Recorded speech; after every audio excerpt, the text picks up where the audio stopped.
বাংলাদেশের গ্রামে গঞ্জে শহরে নগরে বন্দরে শাসটল থেকে সচিবালয়ে সর্বত্রই আওয়াজ উঠেছে, সব দল দেখা শেষ, আগামী দিনে ইসলামের বাংলাদেশ।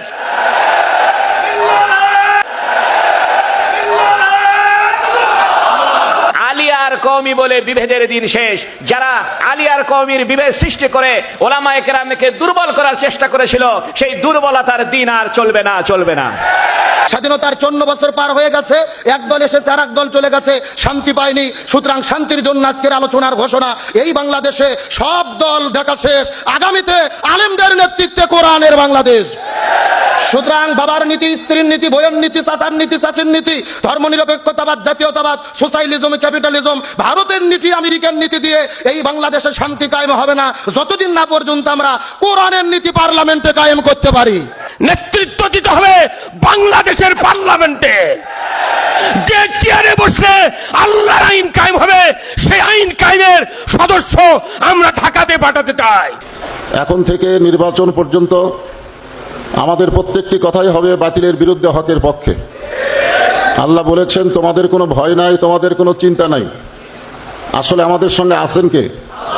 আমাদের দলও হবে একটা, সেই দলের নাম হলো ইসলাম। আজকে দেখবেন আপনারা যখন ঐক্যবদ্ধ হবেন, শয়তান বসে থাকবে না।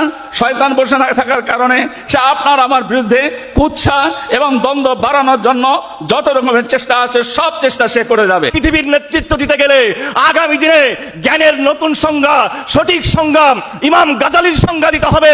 এই বাংলাদেশের মাটিতে আমিরের জামাত জনাব মতিউর রহমান নিজামী সাহেবের রক্ত ঝরেছে। ইসলামকে ভাবে উপস্থাপন করতে হবে।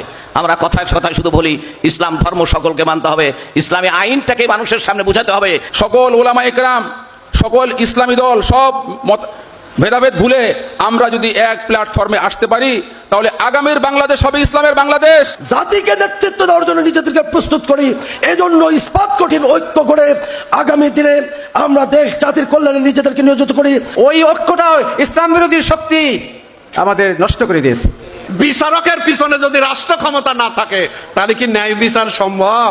কওমি মাদ্রাসা সমূহকে জঙ্গিবাদের আখড়া বলে সমস্ত কওমি মাদ্রাসায় পুলিশ ঢুকে জেল খাটিয়ে 86 বছরের আল্লামা শাইখুল হাদিসকে নির্যাতন করে অজুর পানি না দিয়ে ইফতারি করার সুযোগ পর্যন্ত দেওয়া হচ্ছিল না। শাইখুল হাদিসের সেই কথা সবার মনে আছে। নির্বাচন আসুক, যাই আসুক, আমরা সবাই মিলে কোরআনের পক্ষে থাকবো ইনশাআল্লাহ। এই জুলাই 24-এর বীজ পতিত হয়েছে 12 সালে, যেদিন হযরত মুফতি আমিনী রহমাতুল্লাহ আলাইহিকে 21 মাসের বন্দিত্বকাল থেকে শহীদ করা হয়েছে।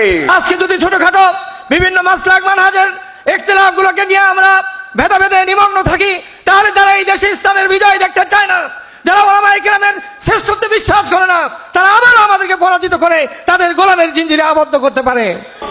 আগামীর বাংলাদেশ হবে আলেম ওলামার বাংলাদেশ। তবে একটা জিনিস আমাদেরকে ভুলে গেলে চলবে না, আমাদেরকে একতাবদ্ধ থাকতে হবে। আমাদের প্রত্যেকটা মানুষের, প্রত্যেকটা ওলামায়ে কেরামদের একটাই প্রতিনিধিত্ব, কি বলে, প্রতিধ্বনি হওয়া দরকার। আমরা হক কায়েমের জন্য জীবন বাজি রেখে সমাজে কাজ করব ইনশাআল্লাহ। বিগত সময় জামাত ইসলামীর যারা এমপি ছিলেন, ইসলামী ঐক্যজোটের যারা এমপি ছিলেন, তারা দুর্নীতির মধ্যে পড়ে নাই। আজকে সেই যারা ভুল বুঝতেন, সেই ভুলটা কিন্তু ভেঙে গেছে। উনি পীর হলেন, আজকে বীর হলেন কেমন করে সকল শ্রেণীর মানুষকে এক মঞ্চে দাঁড় করাতে পেরেছেন। বাংলাদেশের ইতিহাসে এটা কিন্তু আর হয় না, কথা ঠিক কিনা? আমরা ইসলাম ধর্মের মানুষ, আমাদের মধ্যে দূরত্ব কেন? মুফতি আমির হামজার বক্তব্যে বলতে হয় যে মামুনুল হক সাহেব বলেছিলেন, আমির হামজা এবার বের হই সকলকে ঐক্যবদ্ধ করেই ছাড়বো ইনশাআল্লাহ। সুতরাং শুধু নির্বাচন কেন্দ্রিক, ক্ষমতা কেন্দ্রিক এই ঐক্যবদ্ধতা এদেশে খেলাফত কায়েমকে ত্বরান্বিত করবে না। সমস্ত ইসলামী দলগুলো এক প্ল্যাটফর্মে এসে রাজনৈতিক ভূমিকা রাখলে আগামী দিনে ইসলামী আইন প্রতিষ্ঠিত হবে, আগামী দিনে কোরআনী শাসন প্রতিষ্ঠিত হবে বাংলাদেশে ইনশাআল্লাহ। আপনারা আলেমেরা আল্লাহর কাছে সবচেয়ে প্রিয়, কারণ আলেমেরা আল্লাহকে বেশি ভয় করে, কোরআনে এটা বলা আছে। যেহেতু আপনারা ভয় করেন আর আল্লাহ আপনাদেরকে বেশি ভালোবাসে, আপনাদের সাথে আমরা থেকে এই বাংলাদেশের সাধারণ মানুষের জন্য, মুসলমানের জন্য এই দেশটাকে সুন্দর দেশ আমরা করি। এই দেশে যদি ইসলামের শাসন চালু হয়ে যায়, তাহলে অমুসলমানেরাও শান্তিতে থাকতে পারবে। বাংলাদেশের শুধু একদল ওলামার কাজ করলেই যথেষ্ট নয়, বাংলাদেশে যত পীর মাশায়েখ বুজুর্গ ওলামায়ে কেরামগণ রয়েছেন, তারপরে আরো যত ইসলামী দল রয়েছেন সকলকে এই মুহূর্তে ঐক্যবদ্ধ হতে হবে, কথা ঠিক না ঠিক? 2 মিনিটে আমার 3টি কথা। আমরা এখানে এসেছি ওলামার সম্মেলনে, আমরা বলে থাকি আল উলামা ওয়ারাসাতুল আম্বিয়া, আলেমগণ হলেন নবীগুণের ওয়ারিস। প্রথম নম্বর কথা, নবীগুণের ওয়ারিস হিসেবে আলেমদের দায়িত্ব কি? রসুল পৃথিবী থেকে বিদায় নিয়ে চলে গেছেন, আর পৃথিবীতে আসবেন না। সুতরাং আমরা যদি নবীর উত্তরসূরি হিসেবে দাবি করি, রসুলের রেখে যাওয়া দায়িত্ব পালন করতে হবে। রসুলের মূল মিশন এবং ভীষণ কি ছিলেন, এই সম্পর্কে আল্লাহ তাআলা পবিত্র কোরআনুল কারীমের 3টি জায়গার মধ্যে একই বক্তব্য দিয়েছেন। সূরা তাওবার 33 নম্বর আয়াত, সূরা আল ফাত 28 নম্বর আয়াত, সূরা সফ 9 নম্বর আয়াত।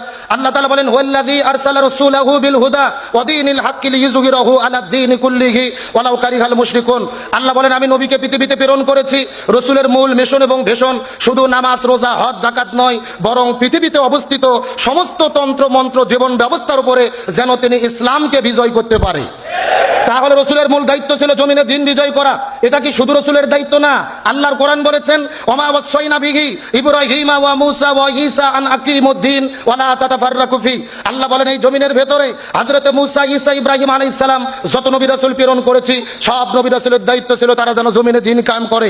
তোমরাও যদি মুসলমান হও, এই জমিনে দিন কায়েমের আন্দোলন করতে হবে। এই ব্যাপারে কোনো মতপার্থক্য করা যাবে না। আপনি কামিল মাদ্রাসার প্রিন্সিপাল চাকরি করতেছেন, করেন। আপনি বিশাল একটা কওমি মাদ্রাসার মুহতামিম মাদ্রাসা চালাচ্ছেন, চালান। আপনি চাকরি করতেছেন, করেন। তবে মুসলমান পরিচয় যদি দেন, এই জমিনে দিন কায়েমের ব্যাপারে কোনো মতভেদ করা যাবে না। এটাই ঈমানের দাবি। সুতরাং আজকের এই প্রোগ্রাম থেকে আমি সর্বশেষ পরিষ্কার করে বলতে চাই, বাংলাদেশে যদি মুসলমান হয়ে দিন কায়েমের পক্ষে কাজ করতে চাই, নতুন যে সময় এসেছে, আজকে আমাদের ওলামায়ে কেরামকে ঐক্যবদ্ধ হতে হবে।